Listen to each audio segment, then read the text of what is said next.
नमस्कार विद्यार्थी मित्रांनो, माझं नाव सुहास भिसे. स्वागत आहे तुमचं सर्वांचं परत करंट अफेअर्स मराठी या आपल्या मायबोली भाषेतील एज्युकेशनल यूट्यूब चॅनलमध्ये. विद्यार्थी मित्रांनो, आज या ठिकाणी आहे 16 ऑक्टोबर 2025. आजच्या दिवसाचे जेवढेही चालू घडामोडीचे महत्त्वाचे टॉप प्रश्न बनत असतील ते सर्व प्रश्न आपण या व्हिडिओच्या माध्यमातून पाहणार आहोत. तरी सर्वप्रथम आपण जर नवीन असाल, पहिल्यांदा या चॅनलवरील व्हिडिओ पाहत असाल तर चॅनलला या ठिकाणी अवश्य सबस्क्राईब सुद्धा करून घेऊ शकता. ठीक आहे, चला तर मग आपण आजच्या व्हिडिओला सुरुवात करूया. त्या अगोदर कालच्या व्हिडिओमध्ये जो काही शेवटचा प्रश्न विचारला होता त्या प्रश्नाचं उत्तर जाणून घेऊया. काय होता प्रश्न?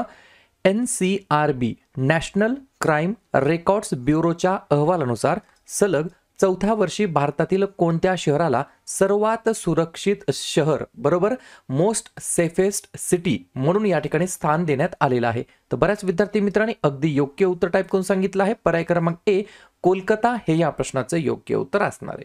क्लिअर? आता पाहूया विद्यार्थी मित्रांनो, प्रश्न क्रमांक पहिला. टोटल संपूर्ण व्हिडिओमध्ये 12 प्रश्न असतील. सुरुवातीपासून शेवटपर्यंत व्हिडिओ प्रामाणिकपणे पाहण्याचा प्रयत्न करा. एक एक प्रश्न महत्त्वाचा आहे. तुम्ही कोणत्याही परीक्षेची तयारी करा. प्रश्न क्रमांक पहिला काय आहे? कोणत्या राज्य सरकारने लघु व्यवसाय आणि महिला उद्योजकांना आधार देण्यासाठी तारणमुक्त कर्ज योजना सुरू केलेली आहे? प्रश्न क्रमांक पहिल्याचं योग्य उत्तर आहे पर्याय क्रमांक डी दिल्ली हे या प्रश्नाचं योग्य उत्तर असणार आहे. तर दिल्ली या केंद्रशासित प्रदेशाने लघु व्यवसाय आणि महिला उद्योजकांना आधार देण्यासाठी तारणमुक्त कर्ज योजना सुरू केलेला आहे. या ठिकाणी सूक्ष्म आणि लघु उद्योगांसाठी क्रेडिट गॅरंटी फंड ट्रस्टच्या सहकार्याने या ठिकाणी ही योजना सुरू करण्यात आली आहे. इंग्रजीमध्ये याला म्हणता येईल CGTMSE म्हणजेच काय? Credit guarantee fund trust for micro and small enterprises. ही जी काही सगळी योजना आहे तारणमुक्त कर्ज योजना, याच्या मागचं उद्दिष्ट काय आहे तर लिहून घ्या. दिल्लीतील लघु व्यवसाय MSME आणि महिला उद्योजकांना तारणमुक्त कर्ज प्रदान करणे या उद्देशाने ही या ठिकाणी तारणमुक्त कर्ज योजना सुरू करण्यात आलेली आहे. पाहूया पुढचा प्रश्न. प्रश्न क्रमांक दुसरा स्टार मार्क करून ठेवा.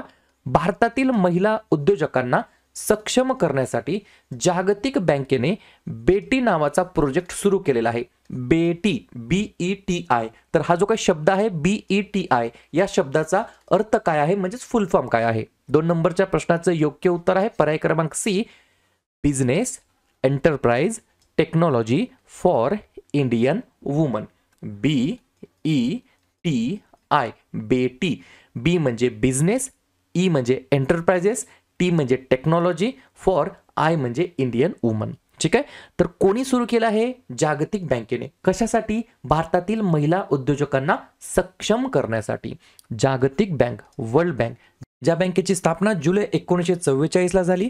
मुख्यालय आहे वॉशिंग्टन DC या ठिकाणी. अध्यक्ष आहेत अजय बंगा. MD आणि CFO आहेत अंशुला कांत.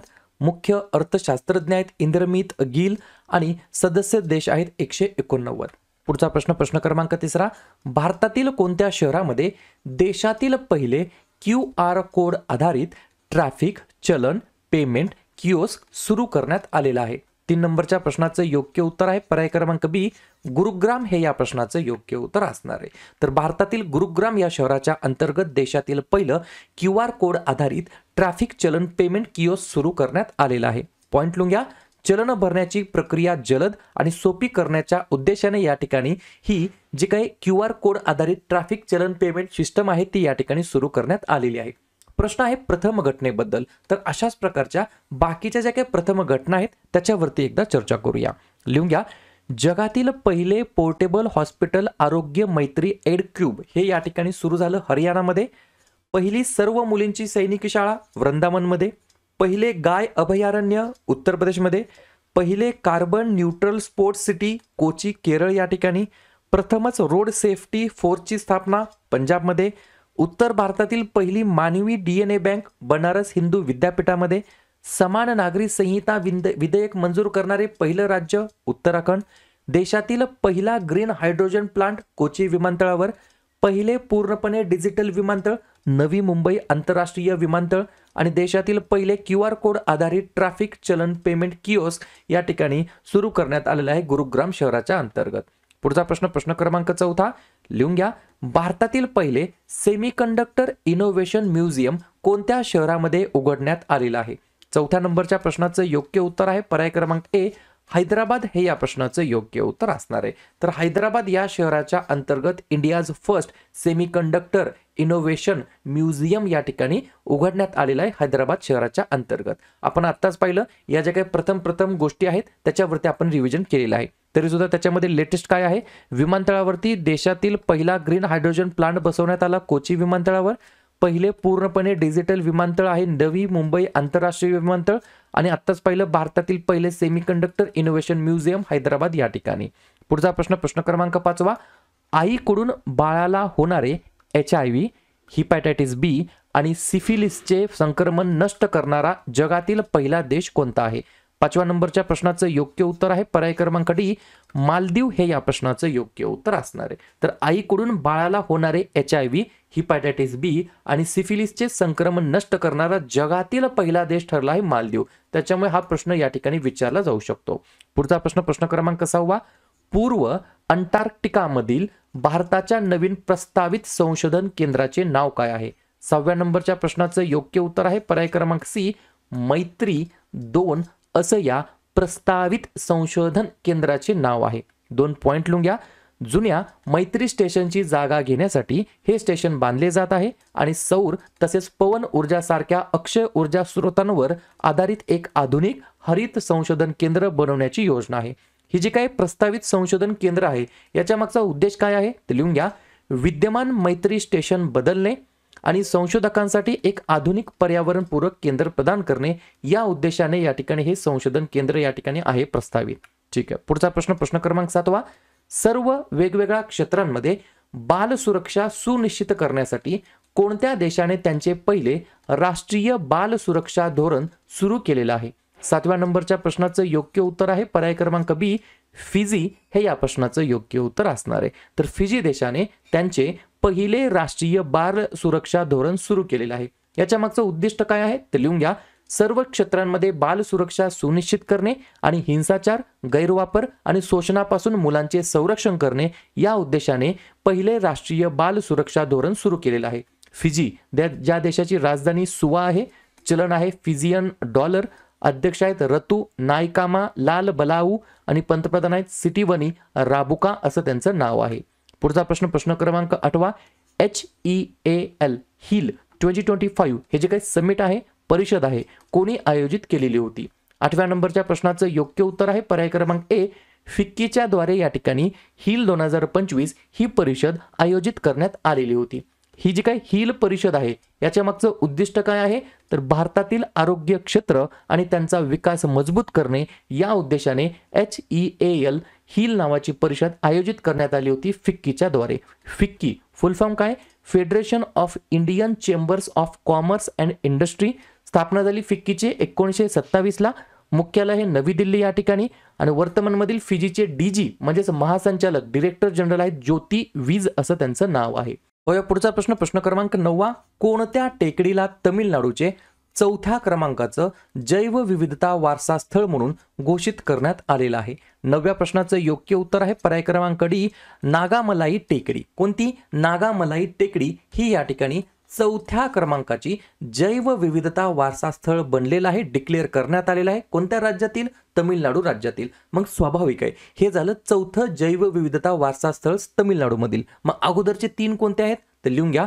पहिला आहे कोड्यार टेकड्या, दुसरा आहे कांजीरकुलम पक्षी अभयारण्य क्षेत्र. कोणतं? कांजीरकुलम पक्षी अभयारण्य क्षेत्र. तिसरा आहे वेल्लीमलाई टेकडी आणि चौथा आहे नागमलाई टेकडी. सर्व गोष्टी कोणत्या राज्याच्या अंतर्गतल्या असलेल्या जैवविविधता वारसा स्थळे आहेत तर तमिळनाडू. तर तमिळनाडू बद्दल जाता जाता रिव्हिजन टाकूया. स्थापना 1 नोव्हेंबर 1956. मुख्यमंत्री MK स्टालिन, राज्यपाल RN रवी, राजधानी चेन्नई. 4 महत्वाचे राष्ट्रीय उद्यान मन्नर, मरीनची आखात, इंदिरा गांधी, मुदुमलाई आणि मुकुर्ती आणि 2 महत्वाचे धरण मेत्तूर आणि भवानी सागर.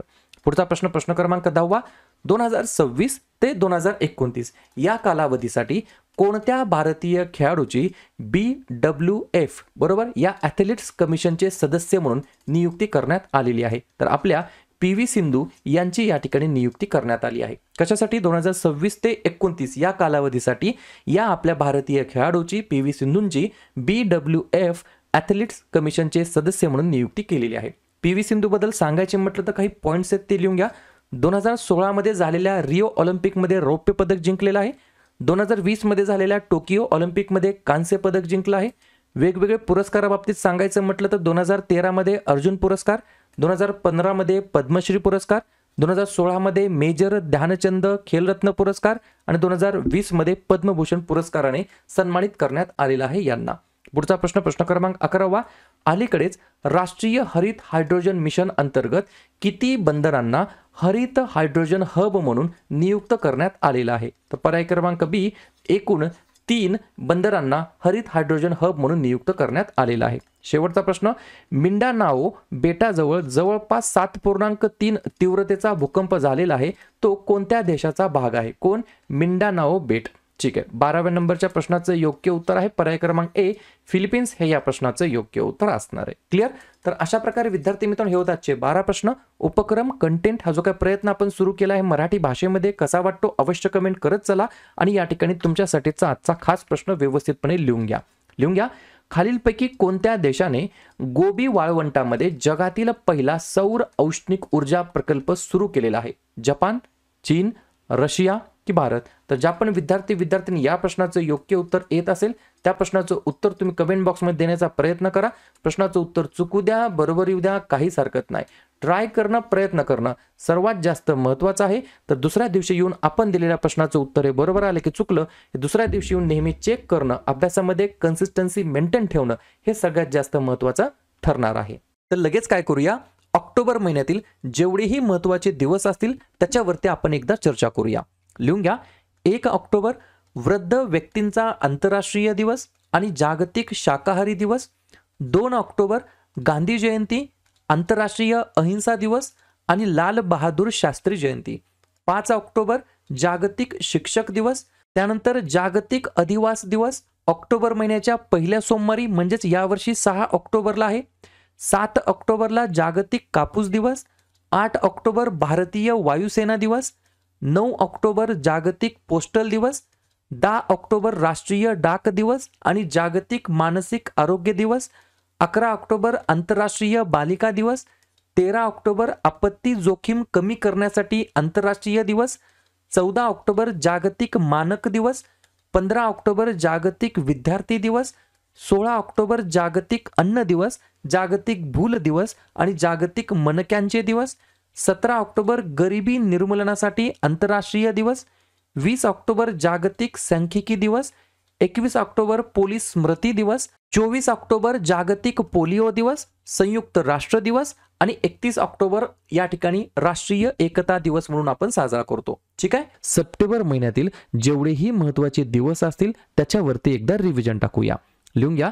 1 सप्टेंबर ते 7 सप्टेंबर राष्ट्रीय पोषण आठवडा. 2 सप्टेंबर जागतिक नारळ दिवस. 4 सप्टेंबर राष्ट्रीय वन्यजीव दिवस. 5 सप्टेंबर शिक्षक दिवस.